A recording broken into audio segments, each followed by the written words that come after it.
During the Great Depression, there were 30 desserts on every American holiday table, desserts so precious that families would ration them by the slice, making a single cake last an entire week. It smells divine, darling.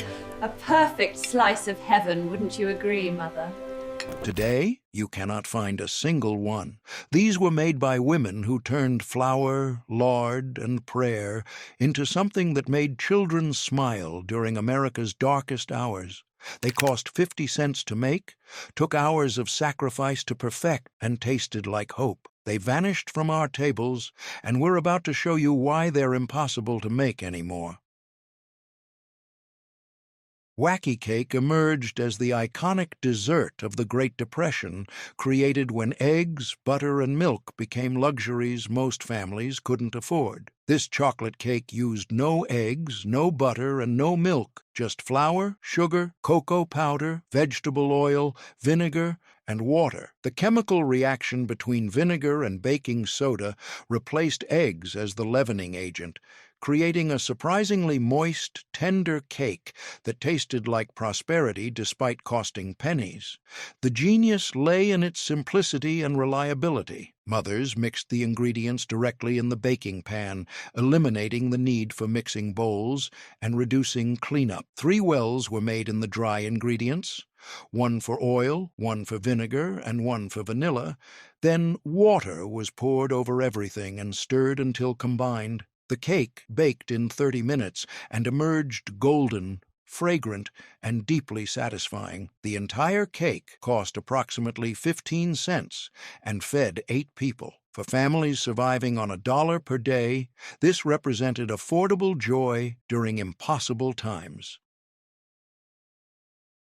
Water pie sounds like a joke until you taste it and realize Depression-era bakers had discovered something magical. This pie contained no fruit, no cream, no eggs, just water, flour, sugar, butter, and vanilla baked in a pie crust. Through some mysterious alchemy of heat and chemistry, these humble ingredients transformed into a custardy, sweet filling that resembled chess pie or sugar cream pie. The recipe demonstrated the desperate creativity poverty demanded. With orchards failing and fruit becoming expensive, families needed dessert options that didn't require fresh ingredients. Water pie delivered sweetness and satisfaction, using only pantry staples that even the poorest families kept on hand. Families served this pie at church suppers and community gatherings without shame because everyone understood the circumstances. The pie cost about 20 cents to make, 10 cents for the crust ingredients, and 10 cents for the filling. This fed 8 people dessert for less than 3 cents per serving, making it accessible even during the Depression's darkest years. The most famous Depression-era deception, mock apple pie, used Ritz crackers instead of apples to create a pie filling that tasted remarkably similar to the real thing. The crackers were broken and soaked in a syrup made from water, sugar, cream of tartar, and lemon juice, then baked in a pie crust with cinnamon. The crackers softened and absorbed the sweet, tart syrup, creating a texture and flavor that genuinely resembled cooked apples. This recipe became legendary because it represented both ingenuity and loss. Families wanted apple pie, that quintessential American dessert that symbolized home, comfort, and normalcy. When apples became too expensive or unavailable, they refused to give up the ritual and meaning of apple pie. Mock apple pie allowed families to maintain traditions and create memories even when reality had stripped away the authentic ingredients. This was still expensive for Depression families, but cheaper than real apples, which could cost 50 cents per pie during winter months.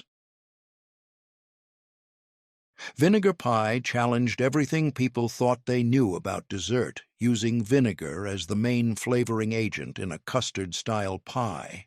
The filling combined eggs, sugar, flour, butter, vinegar, and water, creating a sweet-tart custard that tasted surprisingly similar to lemon pie. This recipe demonstrated how Depression cooks learned to substitute expensive ingredients with cheap alternatives that delivered similar flavor profiles. Lemons cost money and spoiled quickly. Vinegar was cheap, shelf-stable, and available even in the most remote areas. The transformation of harsh vinegar into delicate, balanced sweetness felt like magic, the kind of kitchen alchemy that gave women pride during times when they had little else. The economics were compelling. A bottle of vinegar cost about 10 cents and lasted through dozens of pies. Combined with flour, sugar, eggs, and butter, the pie cost approximately 25 cents to make. This was affordable even for families barely surviving, making dessert accessible during times when sweetness felt like a distant memory.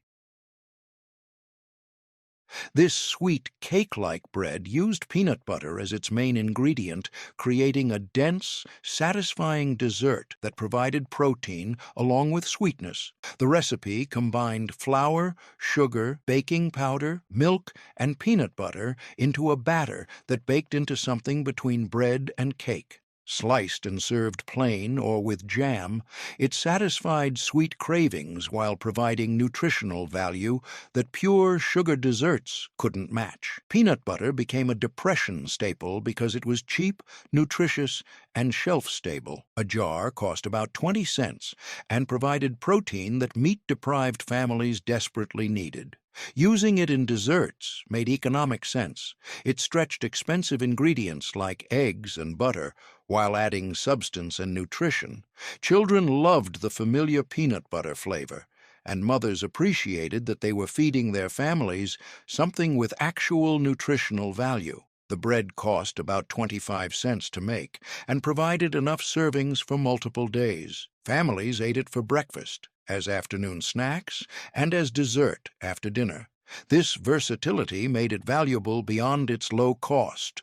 One recipe served multiple purposes, reducing the burden on exhausted mothers trying to feed families on nothing. Oatmeal pie used rolled oats as the main ingredient in a sweet custardy filling that resembled pecan pie without the expensive nuts. The filling combined oats, eggs, corn syrup, sugar, butter, and vanilla, creating a chewy, sweet pie that satisfied cravings for something rich and indulgent. The oats provided texture similar to nuts, while costing a fraction of the price, making this pie accessible to families who couldn't afford traditional ingredients. This recipe showed how Depression bakers learned to mimic expensive desserts using cheap substitutes. Pecan pie represented luxury and celebration, but pecans cost money that most families didn't have. Oatmeal pie delivered similar texture, sweetness, and satisfaction at a price point that made it realistic for everyday families. The psychological value mattered as much as the economic value. Families could feel like they were eating something special even when they were eating poverty food. A canister of oats cost about 15 cents and lasted through multiple pies. Combined with corn syrup, sugar, eggs, and pie crust ingredients, the entire pie cost approximately 30 cents. This fed 8 people for less than 4 cents per serving, making it one of the more affordable Depression desserts that still felt substantial and satisfying. These Depression-era desserts were born from necessity, crafted by families who made every penny count. Yet today, recreating these poverty meals ironically costs more than our grandparents spent on weekly groceries. The ingredients they stretched so carefully now carry price tags that would astound those resourceful bakers. Let's continue exploring more desserts that have transformed from affordable treats into expensive nostalgia. Prunes became a Depression staple because they were cheap, nutritious, and naturally sweet, reducing the amount of sugar needed in recipes. Prune cake Combine chopped prunes with flour, sugar, eggs, buttermilk, and spices, creating a dark, moist cake that tasted rich despite using minimal butter and sugar. The prunes provided natural sweetness, moisture, and a deep, complex flavor that made the cake feel more luxurious than its humble ingredients suggested. The recipe demonstrated practical wisdom about ingredient functionality. Prunes weren't just cheap, they actively improved the cake by adding moisture and sweetness. Understanding how ingredients worked together allowed for creative substitutions that maintained quality while reducing cost. A pound of prunes cost about 15 cents, and half a pound was enough for a large cake. Combined with flour, sugar, eggs, and buttermilk, the entire cake cost approximately 30 cents. This fed 10 people, making it economical enough for large families or community gatherings where feeding many people on limited budgets was essential. Using mayonnaise in cake sounds bizarre until you remember that mayonnaise is essentially eggs and oil, two expensive ingredients that Depression families struggled to afford. Mayonnaise cake used a cup of mayonnaise instead of eggs and butter, creating a moist, tender chocolate cake that tasted surprisingly normal. The mayonnaise provided fat and moisture, while the vinegar in it reacted with baking soda to create lift, resulting in a cake that worked despite its unconventional ingredients. This recipe represented the kind of desperate experimentation that characterized Depression cooking. Someone, somewhere, realized that mayonnaise contained the exact ingredients needed for cake and decided to try using it directly. The result was successful enough that the recipe spread through communities, appearing in church cookbooks and handwritten recipe collections across America. This grassroots sharing of survival knowledge helped families endure impossible circumstances. A jar of mayonnaise cost about 25 cents, and 1 cup was needed for the cake. Combined with flour, sugar, cocoa powder, and other basics, the cake cost approximately 35 cents. This was more expensive than some Depression desserts, but still cheaper than buying eggs and butter separately, making it economical for families who had mayonnaise but lacked other ingredients. Tomato soup cake used condensed tomato soup as a main ingredient, creating a spiced cake that tasted like autumn, despite containing no fresh fruit or expensive spices. The soup provided moisture, a subtle sweetness, and a reddish color that made the cake visually appealing. Combined with flour, sugar, baking soda, and warm spices like cinnamon and cloves, the cake tasted similar to spice cake or carrot cake without requiring expensive ingredients. Campbell's promoted this recipe during the Depression as a way to sell soup while helping families create desserts from pantry staples. A can of tomato soup cost about 10 cents and was shelf-stable, making it reliable even for families without refrigeration. The recipe demonstrated how food companies adapted their marketing to Depression realities, acknowledging that families needed help stretching their budgets and creating meals from limited ingredients. The entire cake cost about 25 cents to make, 10 cents for the soup, 15 cents for flour, sugar, spices, and other basics. This fed 8 to 10 people, making it affordable even for large families. The cake kept well, allowing families to make it once and eat from it for several days, reducing the daily burden of meal preparation. Milk pie created a custard-like filling using just milk, sugar, flour, and vanilla. No eggs required. The mixture was heated until thickened, poured into a pie crust, and chilled until set. The result was a simple sweet pie that tasted like vanilla pudding in a crust. While not as rich as egg-based custard pies, it satisfied sweet cravings and provided calcium and calories that malnourished families desperately needed. This recipe showed how Depression families learned to create desserts that provided nutrition along with pleasure. Milk was often available even when other ingredients weren't. Families with cows had milk, and government relief programs sometimes provided powdered milk.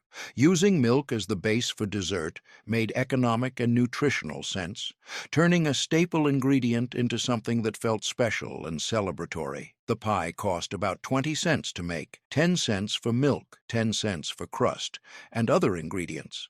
This fed 8 people for about 2.5 cents per serving, making it one of the most affordable Depression desserts. The simplicity also mattered. Tired, stressed mothers could make this pie quickly without complicated techniques or careful attention, freeing them to manage their many other responsibilities. Applesauce.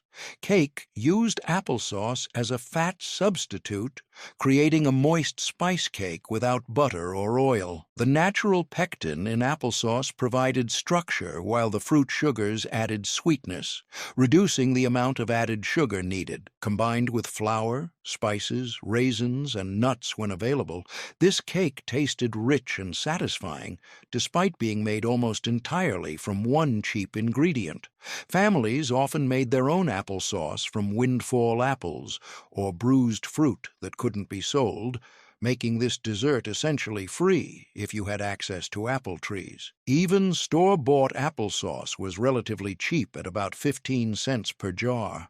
The cake demonstrated how Depression families learned to maximize every resource, using fruit that would otherwise go to waste to create desserts that brought joy during difficult times.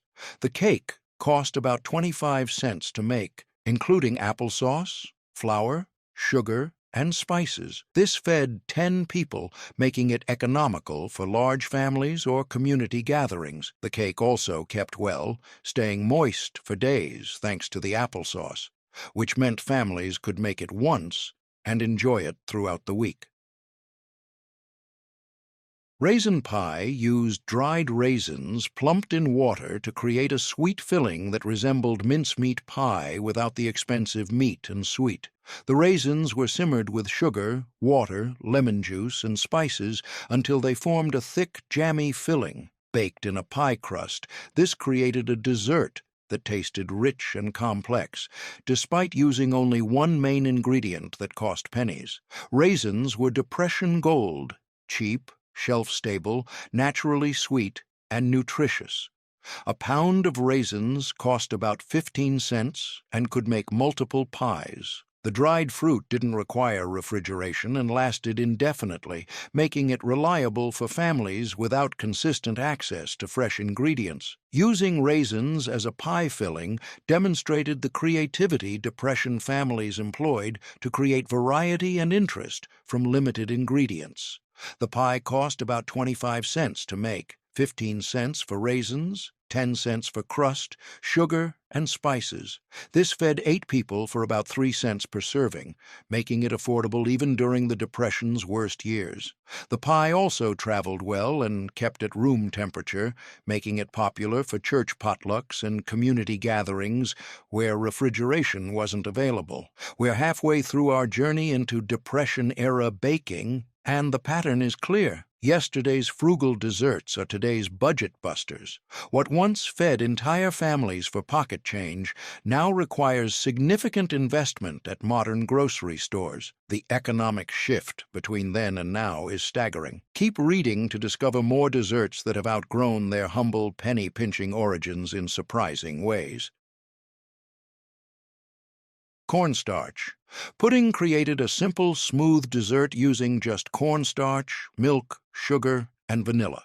The cornstarch thickened the sweetened milk into a pudding consistency that resembled custard without requiring eggs. While not as rich as egg-based puddings, it satisfied sweet cravings and provided calcium and calories from the milk, making it both dessert and nutrition. This recipe represented the absolute basics of Depression dessert making, taking the cheapest possible ingredients and transforming them into something sweet and comforting. Cornstarch cost about 10 cents per box and lasted through dozens of puddings. Milk was often available through relief programs or from family cows.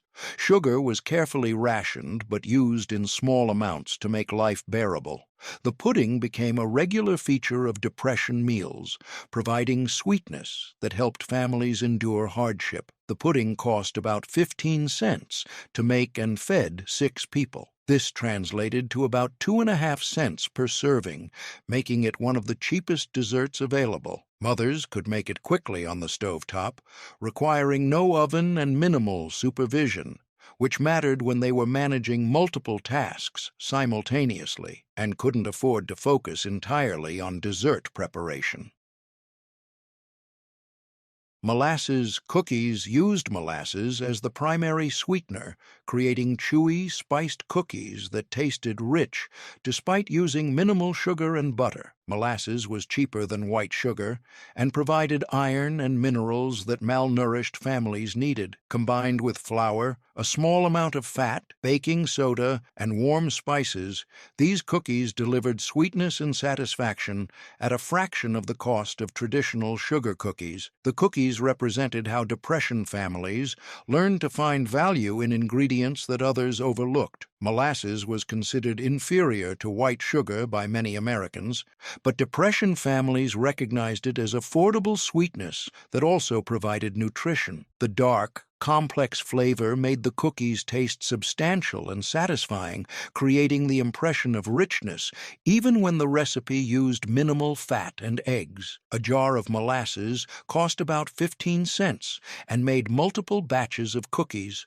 Combined with flour and other basics, a batch cost about 20 cents and yielded several dozen cookies. This meant families could have homemade cookies regularly, providing children with treats that made poverty feel slightly less harsh and maintaining some sense of normalcy during abnormal times.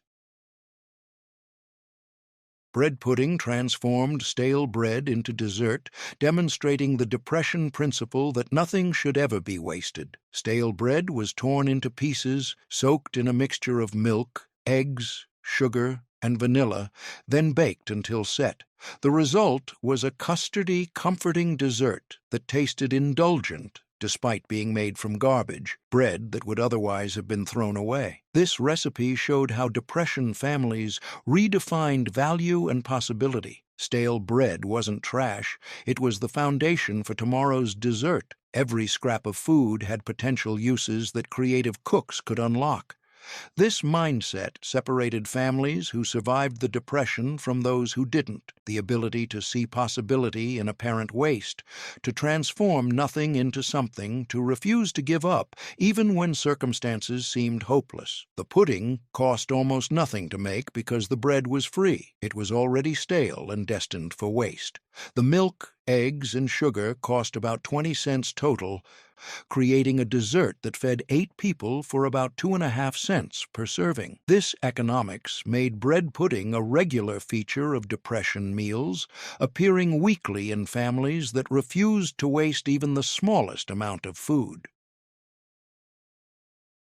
Potato candy used mashed potatoes as the base for a sweet confection that resembled fudge or fondant. The potatoes were mashed smooth, then mixed with powdered sugar until a dough formed. This was rolled out, spread with peanut butter, rolled up like a jelly roll, and sliced into pinwheels. The result was a sweet, creamy candy that tasted nothing like potatoes, despite being made almost entirely from them. This recipe represented the most extreme Depression creativity, using vegetables as the base for candy. Potatoes were cheap and available even when other ingredients weren't. A 5-pound bag cost about 10 cents and could be used across multiple meals and desserts. The potatoes provided structure and creaminess, while the powdered sugar provided sweetness, creating candy from ingredients that cost almost nothing. Rice. Pudding used leftover rice transformed into creamy dessert through slow cooking with milk, sugar, and vanilla. The The rice absorbed the sweetened milk, creating a thick, comforting pudding that provided both dessert satisfaction and nutritional value. Raisins were added when available, providing texture and additional sweetness without significant cost. This recipe demonstrated Depression resourcefulness, using leftovers from one meal to create the next meal's dessert. Rice was cheap and filling, often appearing at Depression tables as a main dish. The small amount left over became pudding, ensuring that nothing was wasted, and every bit of food served multiple purposes. This efficiency was essential for families surviving on minimal budgets who couldn't afford to waste even a spoonful of rice. The pudding cost about 20 cents to make, 10 cents for milk, 5 cents for rice, 5 cents for sugar and vanilla. This fed 6 people, making it affordable for regular dessert consumption. The pudding also kept well, allowing families to make a large batch and eat from it for several days. Chocolate gravy sounds strange, but became a beloved Depression breakfast treat in southern states. The gravy was made from cocoa powder, sugar, flour, and milk cooked together until thick, then poured over biscuits for a sweet breakfast that felt like dessert. The combination of warm biscuits and chocolate sauce satisfied sweet cravings while providing calories and energy that working families needed to face hard labor. This recipe showed how Depression families blurred the lines between meals, creating foods that served multiple purposes. Chocolate gravy was dessert, breakfast, and comfort food all at once. It used minimal chocolate, just a few tablespoons of cocoa powder, to create the impression of indulgence without the cost of real chocolate. The psychological value mattered enormously during times when morale was as scarce as money. The gravy cost about 15 cents to make, 5 cents for cocoa powder, 10 cents for milk, sugar, and flour. Served over homemade biscuits that cost another 10 cents, the entire breakfast cost 25 cents, and fed 6 people. This was affordable even for families barely surviving, making sweet breakfast accessible during times when sweetness felt like a luxury reserved for the wealthy. The creativity of Depression-era cooks continues to amaze us, but so does the cost of honoring their desserts today. These sweets represent survival and ingenuity during America's hardest economic times, yet inflation has made them increasingly inaccessible. The irony deepens with each dessert we examine. Let's press forward and uncover more treats that have become unexpectedly expensive to recreate in modern kitchens. Vinegar cobbler used vinegar instead of fruit to create a sweet tart filling topped with biscuit dough. The vinegar was mixed with sugar, water, butter, and spices, creating a syrup that tasted surprisingly similar to fruit filling. Biscuit dough was dropped on top, and the whole thing was baked until the topping was golden and the filling was bubbly. The result was a dessert that satisfied cravings for fruit cobbler without requiring expensive fruit. This recipe represented the most creative Depression substitutions, using vinegar to mimic fruit flavor. Families craved fruit desserts that reminded them of better times, but fresh fruit was expensive and often unavailable. Vinegar provided the acidity and brightness that fruit would have delivered, creating a psychological satisfaction even though the actual ingredients were completely different. This kind of creative substitution helped families maintain traditions and memories,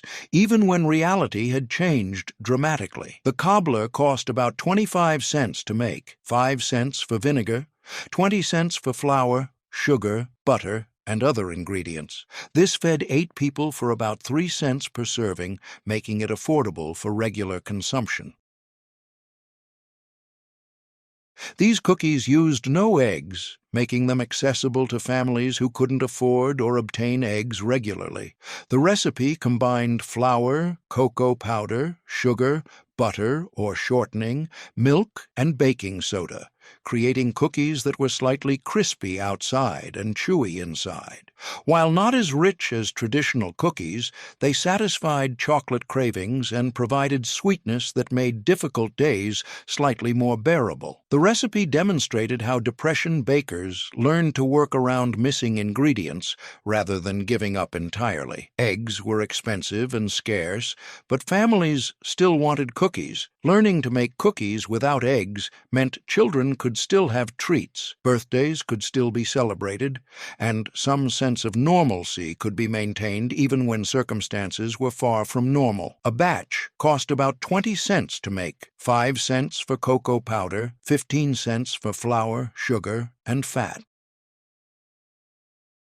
Honey cake used honey as the primary sweetener, creating a dense, moist cake that tasted rich despite using minimal butter and eggs. Honey was sometimes available through barter or from families who kept bees, making it accessible even when white sugar was too expensive. Combined with flour, spices, and a small amount of fat, the cake delivered sweetness and satisfaction while lasting for days thanks to honey's natural preservative properties. This recipe showed how Depression families used whatever sweeteners they could access. Sugar wasn't the only option. Honey, molasses, and corn syrup all provided sweetness at varying price points and availability. Flexible recipes that could accommodate different sweeteners allowed families to make desserts regardless of what they had on hand, maintaining dessert traditions even when specific ingredients weren't available. The cake cost about 35 cents to make when using purchased honey, but was essentially free for families who kept bees or traded for honey.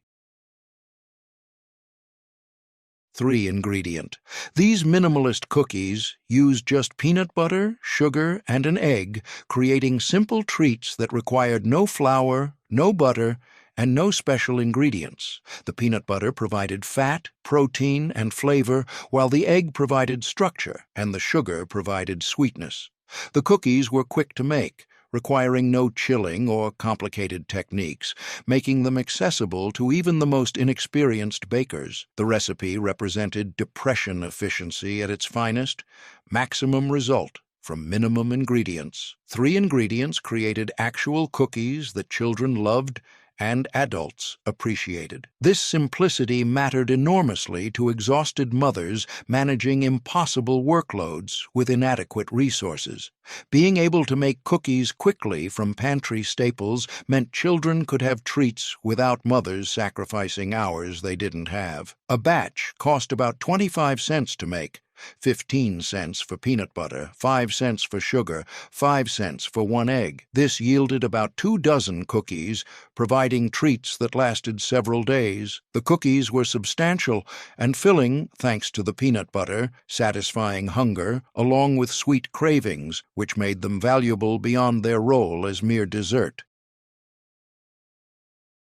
Cracker pudding used saltine crackers as the base for a layered dessert that resembled banana pudding without the expensive bananas. Crackers were layered with vanilla pudding made from milk, sugar, and cornstarch, creating a dessert that softened into something cake-like as it sat. The crackers absorbed moisture from the pudding, transforming from crispy crackers into tender layers that provided texture and substance. This recipe demonstrated how Depression families learned to use cheap ingredients in unexpected ways. Saltine crackers cost about 10 cents per box and were shelf-stable, making them reliable pantry staples.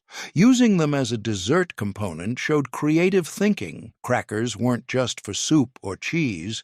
They could become the foundation for dessert when families needed to create something from almost nothing. The pudding cost about 25 cents to make, 10 cents for crackers, 15 cents for milk, sugar, and cornstarch. This fed 8 people for about 3 cents per serving, making it affordable for regular consumption. The dessert improved as it sat, allowing families to make it in the morning and serve it at dinner, with the crackers softening into tender layers that made the dessert feel more substantial and intentional. Butterscotch pie used brown sugar and butter to create a caramel-flavored filling that tasted rich and indulgent, despite using simple ingredients. The filling was made by cooking brown sugar, butter, milk, flour, and egg yolks until thick, then pouring it into a pie crust and topping it with meringue made from the egg whites. The result was a pie that rivaled expensive desserts in flavor and presentation. This recipe showed how Depression families learned to create the impression of luxury from ordinary ingredients. Brown sugar was barely more expensive than white sugar, but cooking it with butter created deep caramel flavors that tasted sophisticated and special. The meringue topping added visual drama and made the pie look impressive, helping families maintain pride and dignity even when serving poverty food. The pie cost about 35 cents to make. 10 cents for brown sugar, 10 cents for butter, 10 cents for milk and eggs, 5 cents for pie crust ingredients. This fed 8 people for about 4 cents per serving, making it affordable for special occasions, even during the Depression's worst years. The pie became associated with celebration and special events, providing families with dessert that felt worthy of important moments. 24. As we near the end of our list, the contrast becomes even sharper between Depression-era resourcefulness and today's reality. These weren't luxury desserts. They were survival food carefully crafted from whatever ingredients families could afford. Now they've become costly tributes to a bygone era. Just a few more desserts remain that perfectly illustrate how dramatically food economics have changed over the decades. Suet pudding used beef suet, the hard fat around kidneys, as the fat source in a steamed pudding that resembled fruitcake. The suet was finely chopped and mixed with flour, sugar, dried fruit, spices, and a small amount of liquid, then steamed for hours until cooked through. The result was a dense, moist pudding that tasted rich, despite using fat that butchers often gave away for free. This recipe represented Depression resourcefulness at its most extreme, using animal fat that others considered waste to create dessert. Butchers were often willing to give suet away or sell it for pennies because few people wanted it. Depression families recognized it as free fat that could replace expensive butter in recipes, making desserts possible when butter was completely unaffordable. The pudding cost about 20 cents to make. Free suet, 10 cents for dried fruit, 10 cents for flour, sugar, and spices. This created a large pudding that fed 10 people, making it economical for holiday gatherings or special occasions. The pudding kept for weeks thanks to the fat content, allowing families to make it once and serve it multiple times, maximizing the return on ingredient investment. Coconut cream pie used shredded coconut in a custard filling, creating a tropical-tasting dessert that felt exotic and special during Great Depression years. The filling was made from milk, sugar, cornstarch, eggs, and coconut, cooked until thick and poured into a pie crust. Topped with meringue or whipped cream when available, the pie delivered impressive presentation and satisfying flavor from relatively cheap ingredients. Coconut was one of the few exotic ingredients that remained affordable during the Depression because it was dried and shelf-stable. A package of shredded coconut cost about 15 cents and added tropical flavor and texture that made ordinary custard feel special. This psychological value mattered enormously. Families needed to feel like they were eating something beyond mere survival food, and coconut provided that sense of luxury at an affordable price. The pie cost about 40 cents to make.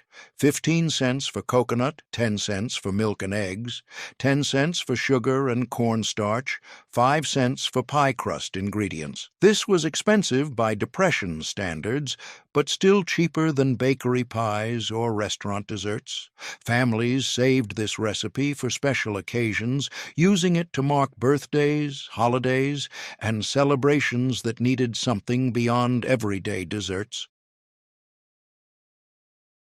This magical dessert created its own sauce as it baked, with cake on top and pudding underneath. The batter was spread in a pan, then a mixture of cocoa powder and sugar was sprinkled on top, followed by hot water poured over everything. As it baked, the cake rose to the top, while the cocoa mixture sank and became pudding sauce underneath. The result was a two-layer dessert from one simple preparation that required minimal ingredients and technique. The recipe represented Depression ingenuity at its finest, creating something that seemed complicated and impressive from simple ingredients and basic techniques. Families could serve this dessert to guests without embarrassment because it looked and tasted like something that required skill and effort, even though it was actually one of the easiest desserts to make. This psychological value mattered during times when pride and dignity were as scarce as money. The dessert cost about 30 cents to make, 5 cents for cocoa powder, 25 cents for flour, sugar, butter, and milk. This fed 8 people for about 4 cents per serving, making it affordable for regular consumption. We're in the home stretch now, having explored nearly 30 desserts that tell the story of American resilience and economic transformation. What started as necessity-driven sweets have become expensive historical artifacts, too costly for regular enjoyment. The final few desserts on our list continue this bittersweet theme. Let's finish strong with the last Depression-era treats that nobody can afford anymore. Baked custard created a simple, smooth dessert using just eggs, milk, sugar, and vanilla baked in a water bath until set. The custard was creamy, delicate, and satisfying, despite using minimal ingredients. While not as rich as cream-based custards, it provided protein from eggs and calcium from milk, along with sweetness, making it both dessert and nutrition for families who desperately needed both. This recipe demonstrated how Depression families prioritized nutrition even in desserts. Eggs and milk provided essential nutrients that many families lacked, and using them in dessert made those nutrients more appealing to children who might resist drinking plain milk or eating plain eggs. The custard became a way to deliver nutrition disguised as treat, helping families maintain health during times when malnutrition was a constant threat. This dessert separated as it baked, creating cake on top and lemon custard sauce underneath. The batter was made from eggs, sugar, flour, lemon juice, and milk, poured into a baking dish and baked until the top was golden and cake-like, while the bottom remained custardy and tangy. The combination of textures and the bright lemon flavor made it feel refreshing and special, providing variety during times when most desserts were heavy and dark. The recipe showed how Depression families used inexpensive citrus to create bright, fresh flavors that contrasted with the monotony of daily meals. Lemons were relatively cheap, about 5 cents each, and one lemon provided enough juice for an entire dessert. The bright, tart flavor cut through the heaviness of Depression diets that relied heavily on starches and fats, providing sensory variety that made meals more interesting and enjoyable. The pudding cost about 30 cents to make, 5 cents for a lemon, 25 cents for eggs, milk, sugar, and flour. This fed 6 people for about 5 cents per serving, making it affordable for special occasions or when families needed something different from their usual desserts. The dessert's light, refreshing quality made it popular during summer months when heavy desserts felt oppressive and families craved something that felt less substantial and more delicate. The batter started as a thin, pourable mixture that seemed too liquid to become cake. But as it baked, the eggs and flour in the mixture rose to the top, coagulating and forming a light, spongy cake layer. Meanwhile, the heavier liquid components, the milk, lemon juice, and some of the sugar, settled to the bottom and thickened into a tangy custard sauce. The lemon juice's acidity played a crucial role in this separation, causing the proteins in the eggs and milk to behave differently at different temperatures and densities. For Depression-era families, this self-separating quality made lemon sponge pudding feel almost miraculous. In a time when most desserts required careful layering, precise techniques, or multiple components prepared separately, here was a dessert that did all the work itself. You simply mixed, poured, and baked, and the pudding transformed itself into something elegant and complex. This ease of preparation was invaluable to exhausted mothers who were managing households with minimal resources and maximum stress. Lemons occupied a unique position in Depression-era kitchens as one of the few fresh, bright ingredients that remained relatively affordable throughout the 1930s, while fresh fruits like berries, peaches, and apples became seasonal luxuries that many families couldn't afford even when in season. Lemons maintained consistent availability and pricing because they stored well and shipped easily. California's lemon industry had expanded dramatically in the early 20th century, making lemons accessible even in areas far from citrus-growing regions. A single lemon cost about 5 cents during the Depression, roughly equivalent to $2 or $3 today, which represented a significant expense for struggling families, but one that provided enormous flavor impact relative to its cost. One lemon yielded approximately 3 tablespoons of juice and a tablespoon of zest, enough to flavor an entire dessert that fed 6 people. This efficiency made lemons one of the most cost-effective ways to add bright, fresh flavor to Depression cooking. The psychological impact of lemon flavor during the Depression cannot be overstated. In diets dominated by brown and beige foods, beans, potatoes, cornbread, oatmeal, the sharp, bright taste of lemon provided sensory relief that went beyond mere flavor. The tartness awakened taste buds dulled by monotonous meals. The bright yellow color of lemon desserts provided visual contrast to the predominantly dark and neutral-colored foods that filled Depression tables. The fresh, clean scent of lemon cut through the heavy, starchy smells that dominated Depression-era kitchens. Lemons also carried symbolic weight as markers of better times and special occasions. In wealthier households before the Depression, lemons had been used liberally in cooking and baking, featured in elegant desserts like lemon meringue pie, lemon bars, and lemon cakes. During the Depression, using a whole lemon in a single dessert felt extravagant and celebratory, a small connection to the abundance families had lost. Making lemon sponge pudding wasn't just about feeding the family.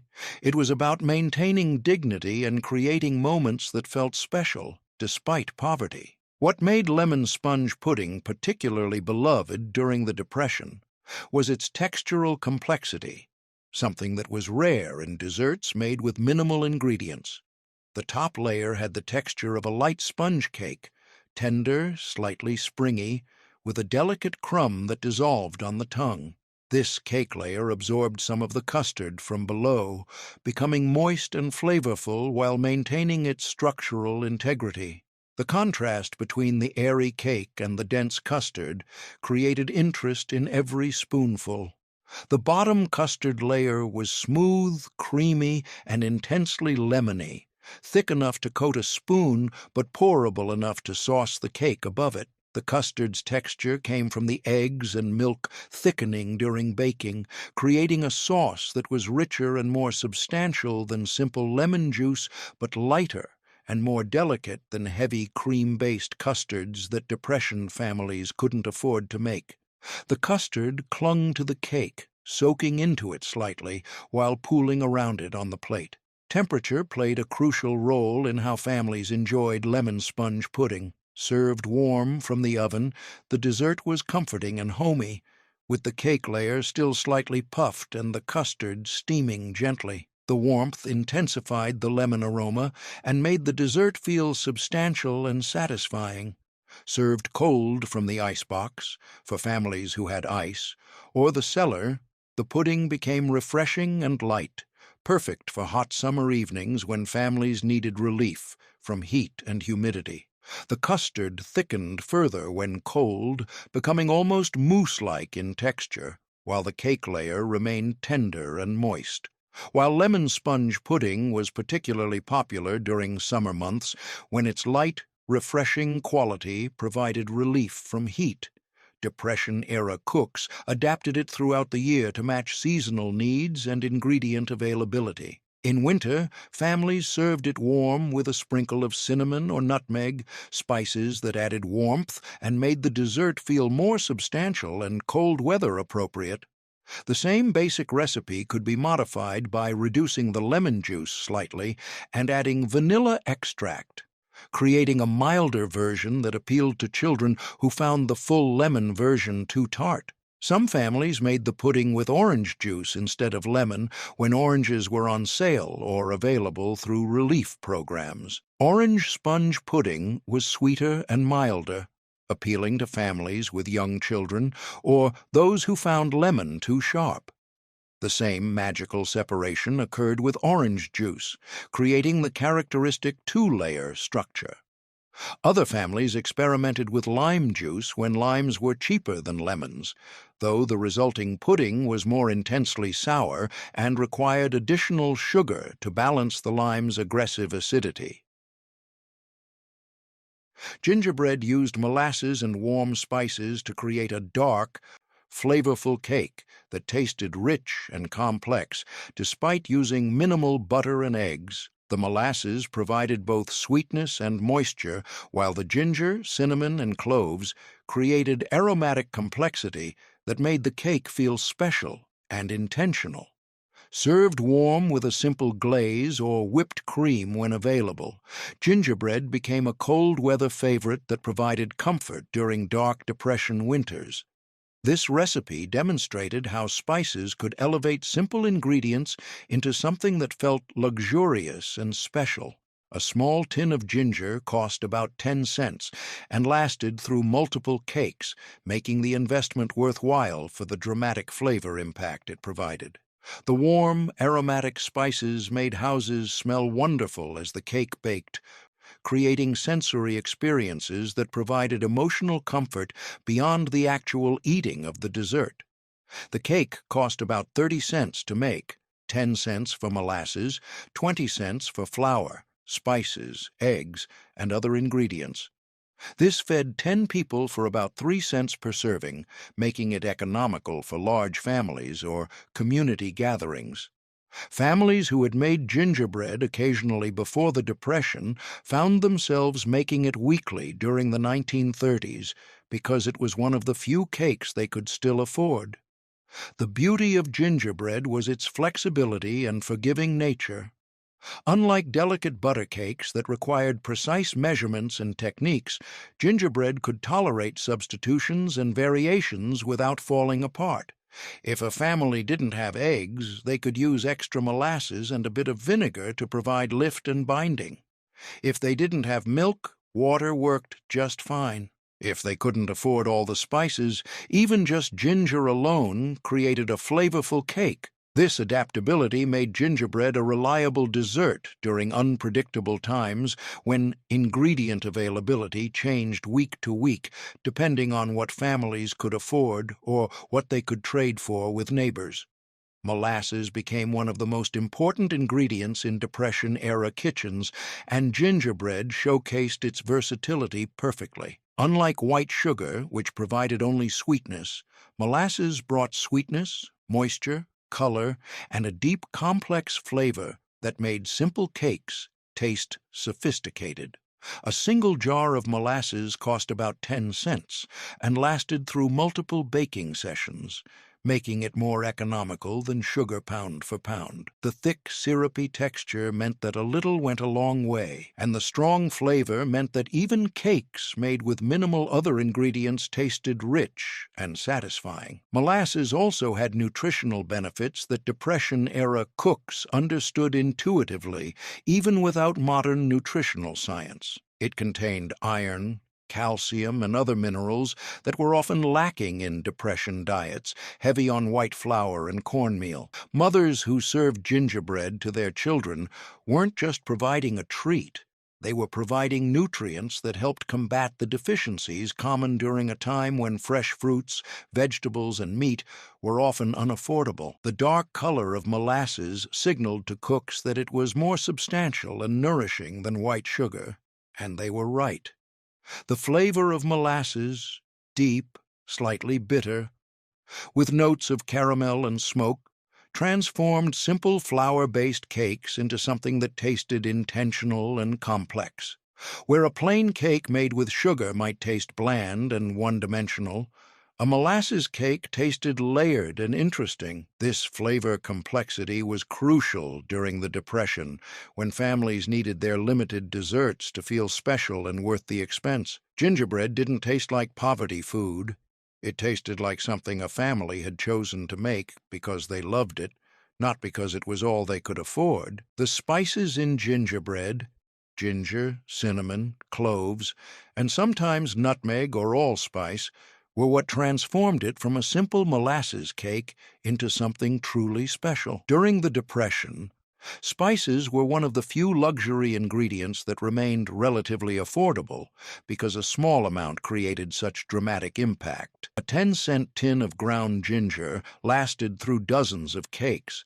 A small jar of cinnamon could season cakes, cookies, and oatmeal for months. The initial investment felt significant to families counting every penny, but the long-term value made spices one of the smartest purchases a Depression-era cook could make. Ground ginger provided the cake's signature warmth and slight heat, a flavor that felt warming and comforting during cold winters when families couldn't afford to heat their homes adequately. The spiciness of ginger created a sensation of warmth that went beyond temperature, making people feel heated from the inside out. Cinnamon added sweetness and aromatic complexity without adding sugar. Cloves provided depth and a slight numbing quality that made each bite interesting and prevented the cake from tasting monotonous, even when families ate it day after day. The aromatic quality of these spices was perhaps even more important than their flavor. When gingerbread baked, the smell filled the entire house. Warm, spicy, sweet, and comforting. In homes that often smelled of poverty, damp, musty, or simply empty of the cooking smells that signified abundance, the scent of baking gingerbread created an atmosphere of warmth and plenty even when resources were scarce. Children coming home from school to the smell of gingerbread felt cared for and loved. Neighbors passing by could smell it and knew that family was managing, was still baking, was still creating moments of comfort despite everything. Gingerbread served purposes that went far beyond nutrition during the Depression. It was the cake families made for church socials because it transported well and fed many people inexpensively. It was the dessert mothers made for birthdays when they couldn't afford anything more elaborate. A single candle stuck in a square of warm gingerbread became a birthday celebration.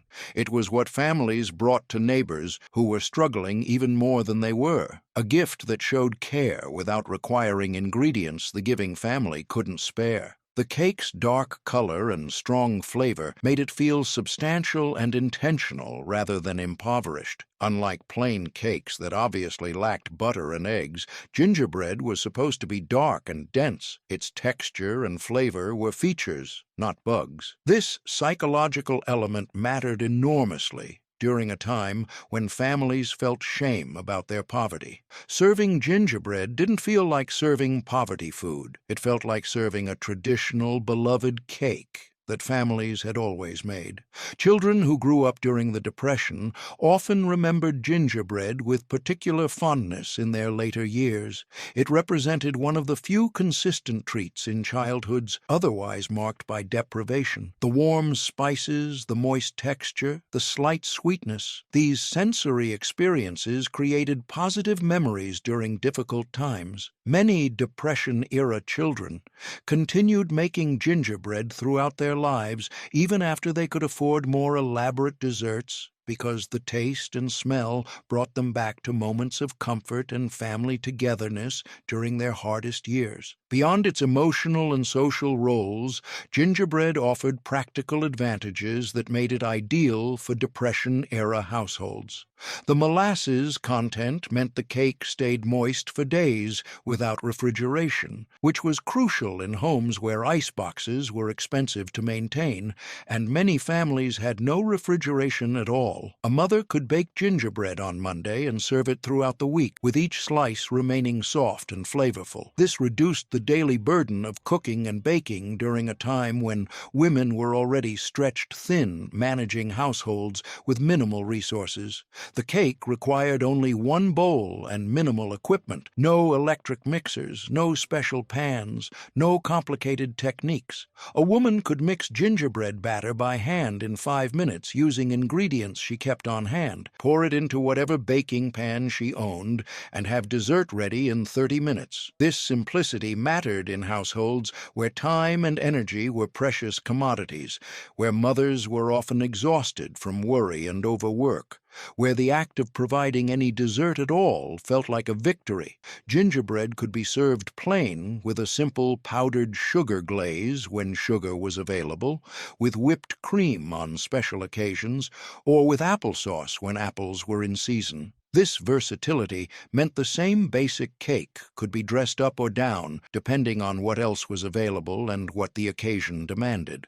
A plain square of gingerbread served after a simple dinner of beans and cornbread was satisfying. The same gingerbread with a lemon glaze and whipped cream became elegant enough for holiday meals or special celebrations. The simplicity that had been born of necessity became a virtue in its own right. Today's gingerbread recipes often add butter, extra eggs, or fancy additions like crystallized ginger or cream cheese frosting. But the core recipe, the one that sustained families through the Depression, remains recognizable and beloved. The warm spices, the dark molasses flavor, the moist, tender crumb. These elements still define what gingerbread should taste like. The cake that cost 30 cents and fed 10 people during the Depression has become a holiday tradition. Ingredients that cost pennies, families created a cake that tasted rich, smelled wonderful, and provided comfort during the darkest economic period in American history. The lesson of Depression-era gingerbread wasn't just about frugality. It was about the transformative power of simple ingredients used thoughtfully, about creating beauty and comfort with whatever resources were available, and about the importance of maintaining small traditions and pleasures even during the hardest times.